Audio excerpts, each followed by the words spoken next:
Good morning students. तो पिछली कक्षा में हमने जो है झूठ बराबर तर्क नहीं चैप्टर पढ़ा और इसमें हमने देखा कि लेखक का सुनहरा सिद्धांत क्या है, कैसे वो झूठ को बता रहे हैं कि झूठ को वैज्ञानिक तरीके से अगर व्यक्ति बोलना सीख जाता है तो उसे कितना समृद्ध हो जाता है, कितने सुख मिलते हैं, खुशियाँ मिलती हैं, क्या उसका ठाट बाट हो जाते हैं। अब आगे हम देखते हैं कि लेखक क्या कह रहे हैं इस पाठ में। लेखक कहते हैं झूठ कौन नहीं बोलता, अर्थात सभी झूठ बोलते हैं। हमारे शास्त्रों में लिखा हुआ है कि ये संसार मिथ्या है। मिथ्या मतलब झूठ है। मिथ्या का मतलब क्या है? झूठ। मिथ्या अर्थात झूठ। ठीक है। माता पिता पुत्र कलत्र सब रिश्ते झूठ। माता पिता पुत्र कलत्र, कलत्र अर्थात पत्नी, सभी झूठ है, सब रिश्ते झूठे हैं, जग व्यवहार सब मिथ्या है। मिथ्या मतलब झूठ है ना। जग व्यवहार अर्थात लोक का व्यवहार जो है वो सब झूठ है। दो चार संत, फकीर और गांधी महात्माओं को छोड़ दीजिए। इतनी बड़ी दुनिया में दो चार साधु संत हैं या फकीर हैं या जो गांधी जी जैसे महात्मा जो है उनको छोड़ दीजिए, वो सत्यता पर थे। दुनिया में इनका होना न होना ये है या नहीं है, इनको तो छोड़ दिए, क्योंकि ऐसे सच्चाई बोलने वाले, सच बोलने वाले लोग बहुत कम हैं। कहने का मतलब क्या है, इनको छोड़ दिया अर्थात इस दुनिया में सच्चाई के रास्ते पर चलने वाले गिने चुने दो चार लोग हैं। इनके होने ना होने से कोई फर्क नहीं पड़ता। इनका होना न होना हम झूठों के प्रचंड बहुमत में अर्थ नहीं लगता। प्रचंड अर्थात तेज बहुमत में, जो झूठ बोलने वालों का इतना तेज बहुमत है अर्थात बहुत ज़्यादा लोग हैं, उनमें इनका होना या न होना कोई महत्व नहीं रखता है, कोई अर्थ नहीं रखता है। अर्थात इनकी आवाज़ को दबा दिया जाता है, इनके सच को दबा दिया जाता है। अब लेखक क्या कहते हैं, मेरा तो दावा है झूठ और सच की बिना पर, झूठ और सच की बिना पर अगर इस देश में चुनाव लड़ ली जाए कि झूठ और सच के आधार पर कि कौन झूठ का साथ रहा है और कौन सच का साथ, अगर इस आधार पर चुनाव लड़ लिए जाएं तो हिंदुस्तान की एक भी सीट पर सत्ताधिकारियों का अधिकार नहीं रह सकता। समझ में आया कि अगर ये कह दिया जाए कि झूठ बोलने वालों को वोट नहीं दिया जाएगा, सच बोलने वालों को वोट दिया जाएगा, तो अगर ऐसा हो तो हिंदुस्तान की एक भी सीट पर सत्ताधिकारियों का अधिकार नहीं रह जाएगा। अर्थात जो हमारी जो बड़ी बड़ी सीटें हैं, हमारे देश को का शासन चलाने वाले राष्ट्रपति, उपराष्ट्रपति, प्रधानमंत्री, सीएम, पीएम, जो पार्षद हैं, मेंबर्स हैं, इनकी किसी भी सीट पर जो है एक भी व्यक्ति, एक भी सत्ताधिकारी नहीं रह पाएगा। अर्थात सब कुछ सीट छोड़नी पड़े, किसी को भी कोई वोट नहीं मिलेगा, अर्थात इन्हें मत नहीं मिलेगा। हिंदुस्तान क्या, अब लेखक क्या कहते हैं, हिंदुस्तान ही क्या सारी दुनिया में हम झूठों का सिक्का चलता है, हम झूठों का रौब चलता है, हम झूठों का अधिकार चलता है। हिंदुस्तान ही क्या पूरी दुनिया में ही जो है झूठों का सिक्का चलता है।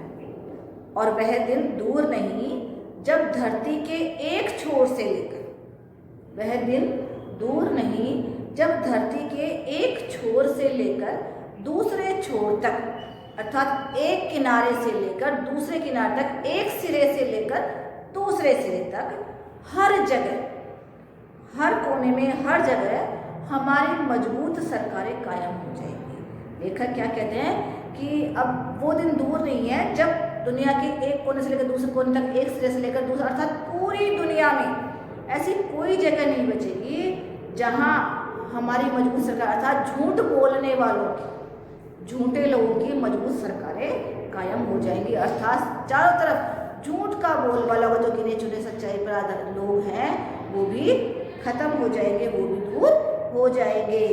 चारों तरफ झूठ का बोलबाला हो जाएगा और झूठ का ही शासन चलेगा। तो लेखक किस प्रकार झूठ बोलने वालों पर कटाक्ष कर रहे हैं, व्यंग्य कर रहे हैं, ये एक एक लाइन से स्पष्ट हो रहा है। आप लोगों को समझ आ रहा है? आगे देखिए, आगे क्या कहते हैं लेखक, दरअसल अर्थात वास्तव में दुनिया में और है क्या, इस झूठ के अलावा और है ही क्या? तो क्या कह रहे हैं कि दरअसल वास्तव में हकीकत में इस दुनिया में और है ही क्या? खाने को 3 छटांग गेहूँ। छटांग का मतलब जानते हैं? एक सेर का 16वां भाग। समझ में आया? जैसे 1 किलो में 16 आने होते हैं, एक सेर का 16वां भाग। तो वो क्या कहते हैं कि खाने के लिए क्या कह रहे हैं? 3 छटांग गेहूँ, पहनने को 3 गज कपड़ा, 3 गज कपड़ा, और बोलने को जी भर झूठ।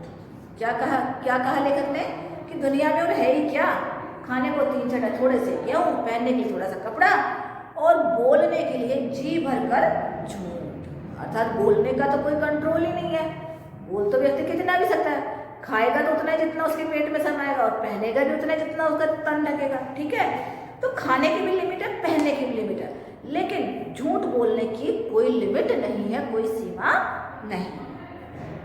राशन के इस पिछड़े जमाने में, राशन जो खाने पीने का सामान होता है, कि इस पिछड़े जमाने में, पिछड़े हुए जमाने में अगर कहीं झूठ भी चोर बाजार में चला गया होता तो झूठ ना मानिए दुनिया से 99% आदमी उठ गए होते।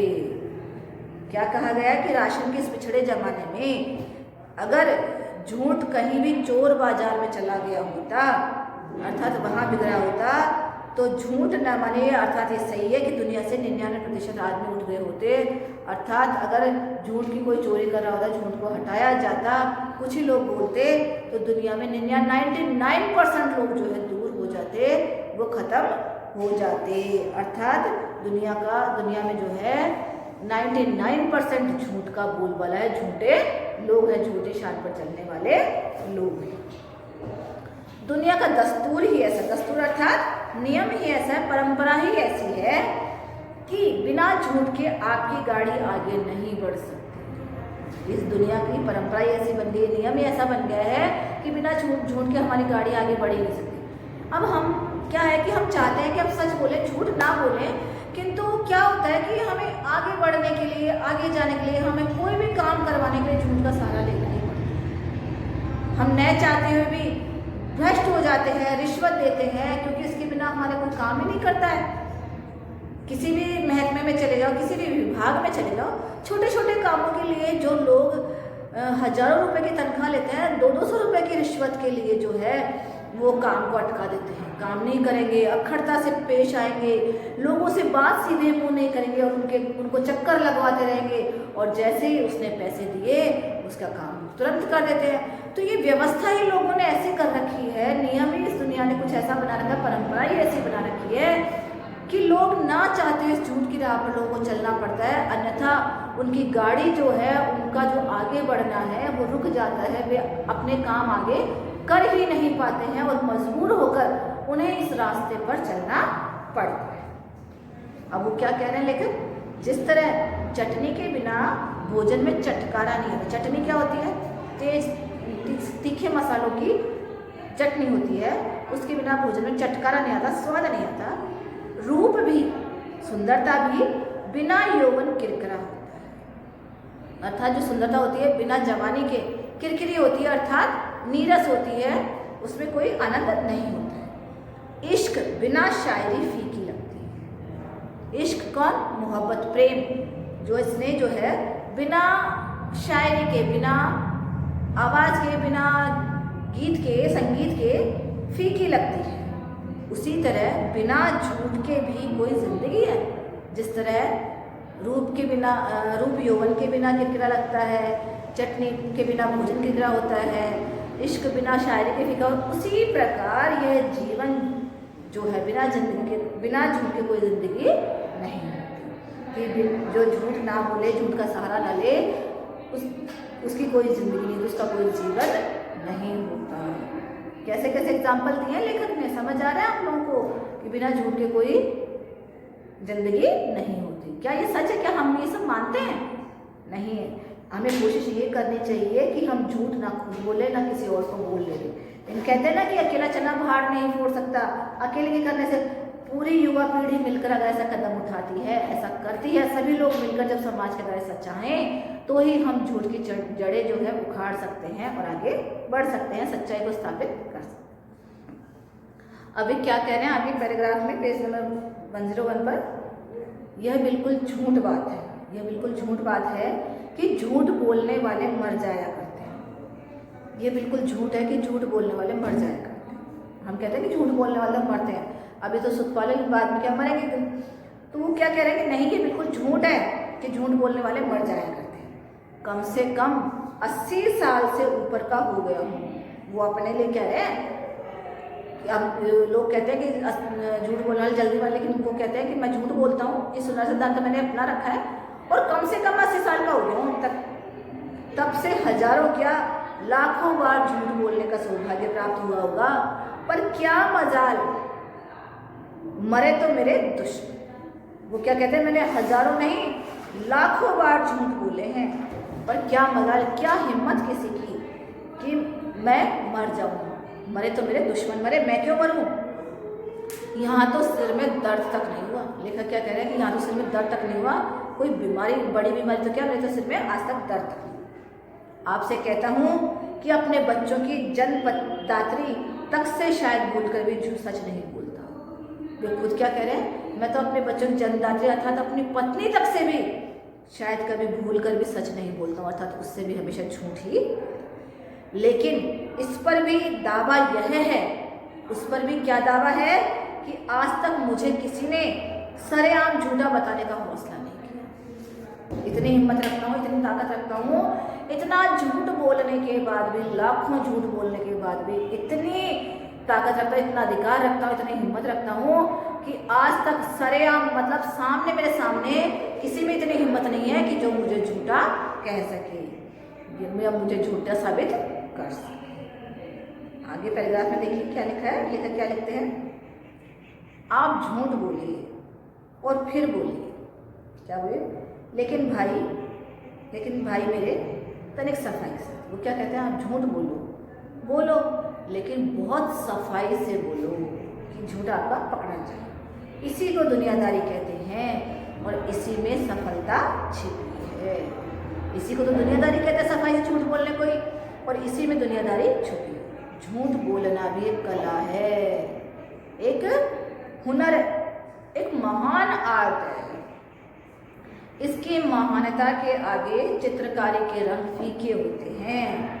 वो क्या कहते हैं, ये एक ऐसा आर्ट है, एक ऐसी कला है कि इसके आगे तो जो पेंटिंग करते हैं, चित्रकारी करते हैं, चित्र बनाते, चित्रों में रंग भरते हैं, उसके भी रंग जो हैं फीके हैं।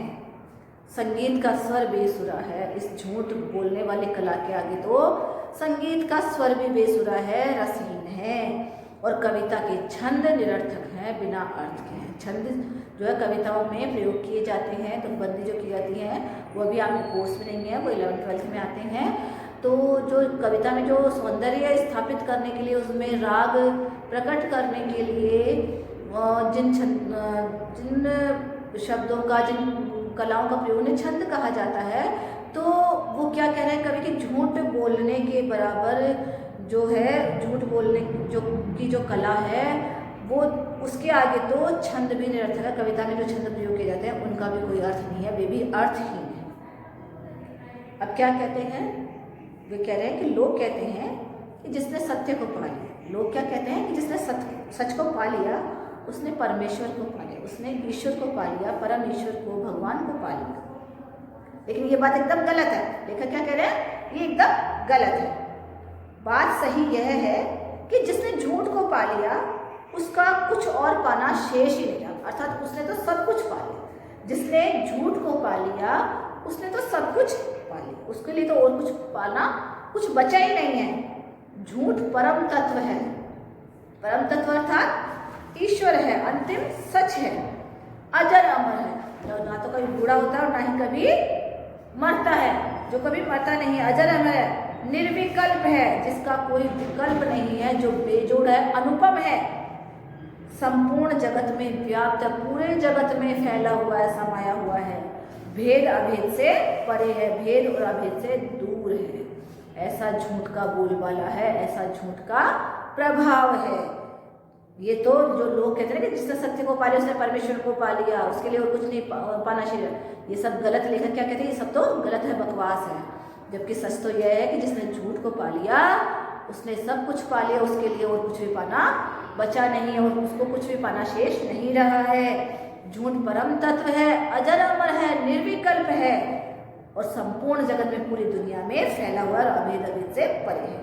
अब इस पाठ में हमें एक प्रश्न है कि संपूर्ण जगत में क्या व्याप्त है। जो पाठ हमने पढ़ा उसमें इसका आंसर आया है, ये आंसर आपको करना है। दूसरा, आपको इस चैप्टर में से 5 प्रश्न खुद बनाने हैं, छोटे छोटे 5 प्रश्न बनाने, उनके छोटे छोटे आंसर हों और आंसर्स को आपको लिखना है खुद से, ठीक है। तो ये काम हम करेंगे।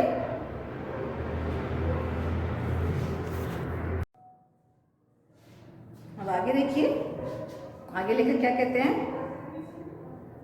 मेरा मत है, मेरा मानना है कि आजकल बिना झूठ के शरीर रूपी गाड़ी जीवन दलदल को पार नहीं कर सकती। लेखक क्या कहते हैं कि मैं ये मानता हूँ या मेरा ये मानना है कि आजकल जो है इस दुनिया में बिना झूठ के, बिना झूठ बोले, ये जो शरीर रूपी गाड़ी है, ये शरीर रूपी जो हमारी गाड़ी है, सवारी है, ये जीवन रूपी दलदल को पार नहीं कर सकती। ये अपने जीवन जो यात्रा है इसको पार नहीं कर सकती। उदाहरण चाहिए क्या? इसका उदाहरण सुनना चाहते हो, देखना चाहते हो?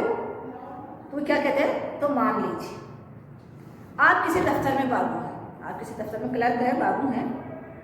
बाबू भी ऐसे कि नेक नियत के सबूत में फाइलों पर झुकते झुकते आपकी गर्दन खम खा गई। खम खा गई अर्थात मोड़ खा गई, मुड़ गई है, झुक गई है। लेकिन आपको चाहिए 4 दिन की छुट्टी। मतलब आप इतने कर्मठ बाबू हैं, इतने काम करने वाले बाबू हैं, काम में तल्लीन रहने वाले बाबू कि आपकी जो गर्दन है फाइलों पर झुके झुके फाइलों पर का काम करते करते जो है मुड़ गई है, मोड़ खा गई है, मुड़क आ गई, उसमें आपको 4 दिन की छुट्टी चाहिए। निहायत जरूरी काम आ पड़ा है कि आप इतने मेहनती, इतने कर्मठ काम में रहने वाले, नेक नियत वाले आदमी हैं और आपको कोई अचानक कोई काम आ गया और आपको 4 दिन की छुट्टी चाहिए। और काम भी आपको ऐसा आ गया कि जिसको हम टाल नहीं सकते, अर्थात उसको हम छोड़ नहीं सकते हैं। आपकी पत्नी के भाई के लड़के को जुकाम हुआ। कौन सा काम? कि आपकी पत्नी के भाई के लड़के को जुकाम हुआ है, वह बेचारा हरदम छींकता रहता है। आपकी उनके भाई भावत सब परेशान, उनके अर्थात आपकी पत्नी के जो भाई भाभी वो सब परेशान उस बच्चे की बीमारी से। उनके आने वाले खत हमेशा छींकों से भरे रहते हैं, अर्थात उसी की बातों से, बच्चे की बातों से छींकों से बहता था, अर्थात उस बच्चे की बीमारी के बारे में ही उसमें उनमें लिखा हुआ होता है। पत्नी का कहना है, पत्नी क्या कहती है कि इस हालत में अगर हम बच्चे को देखने नहीं गए तो रिश्तेदारी में हमें ना आना चाहिए। अर्थात काम क्या है, कौन सा जरूरी काम है? पत्नी के भाई के बच्चे को जो जुकाम हुआ, उसकी तबीयत जो खराब हो, उससे हमें मिलने जाना, उसको हमें देखने जाना। ये काम है। जो भी पत्नी है, उसका जो भतीजा है, भाई का बेटा है, उसको इतना भयंकर जुकाम है कि जब भी भाई भाभी के खत आते हैं तो उन खतों में उन छींकों के बारे में लिखा होता है, छींकों से भरे होता था, उसकी बीमारी के बारे में ही लिखा हुआ था। पत्नी कहती है कि वहाँ तो हमें देखने जाना ही पड़ेगा, नहीं तो रिश्तेदारी में हमारी नाक कट जाएगी, अर्थात हमारी बातें बनेंगी कि देखो कैसे हैं, जो मिलने भी नहीं आए। और लोग भी होता भी है, हम भी देखते हैं, हमारे घरों में आए दिन होता नहीं चीज़ कि अगर हमें किसी रिश्तेदार का पता लगे वाला आदमी बीमार है तो हमें तो मिलने जाना होगा, देखने जाना होगा, चाहे हमारा मन हो या नहीं, चाहे हमें कितने भी जरूरी काम हो, किंतु हमें तो उससे मिलने जाना ही पड़ेगा। अब यही हुआ, आदमी को अपनी नाक का ख्याल नहीं है। जिस आदमी को अपनी नाक का ख्याल नहीं, वह आदमी, अर्थात जिसको अपनी इज्जत का, नाक अर्थात इज्जत का ख्याल नहीं, वह आदमी है।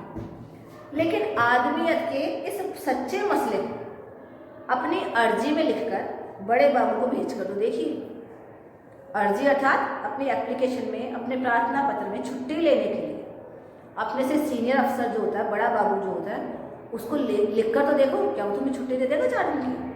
क्या होगा? नहीं देंगे। ये हर जगह होता है कि अगर हम रियल वजह बताते हैं, वास्तविक कारण बताते हैं कि हमें इस काम के लिए छुट्टी चाहिए, तो हमें कभी छुट्टी नहीं मिलती, हमें वो कभी स्वीकार नहीं होती है। तो सत्य बोलने को आजन्म लाचार हो सकता हूँ। सत्य बोलने के देखा क्या कहते हैं, आजन्म जीवन भर लाचार हो सकता हूँ, मजबूर हो सकता हूँ। इस जन्म में तो क्या, अगले 7 जन्मों में तक भी छुट्टी मंजूर होकर आ जाए। वो क्या कहते हैं कि अगर ये हकीकत लिखकर मैंने एप्लीकेशन अंदर दे दी, प्रार्थना पत्र अंदर दे दिया, छुट्टी के लिए अर्जी लगा दी, तो मजाल है कि उस छुट्टी पर जो है साइन होकर आ जाए, वो स्वीकृत होकर आ जाए। अगर ऐसा हो जाए कि मुझे छुट्टी मिल जाए तो मैं इस जन्म में तो क्या, अगले 7 जन्मों तक कभी झूठ नहीं बोलूँगा, हमेशा सत्य ही बोलूँगा। तो समझ आ रहा है कि क्यों हमें जो है झूठ बोलना पड़ता है, क्यों हमें झूठ का सहारा लेना पड़ता है, क्यों इस दुनिया में जो है झूठ का बोलबाला है। लेखक जो है झूठ बोलने की मजबूरी का बता रहे हैं कि क्यों व्यक्ति को झूठ बोलने के लिए मजबूर होना पड़ता है, क्यों इस दुनिया में झूठ का इतना बोलबाला है, क्यों सत्यवान व्यक्ति भी, सच पर चलने वाले व्यक्ति को भी झूठ बोलने के लिए मजबूर होना पड़ता है। इस चैप्टर से हमें समझ में आया कि क्यों व्यक्ति झूठ बोलता है। ठीक है, आगे वाला चैप्टर हम अगली कक्षा में पढ़ेंगे। ओके।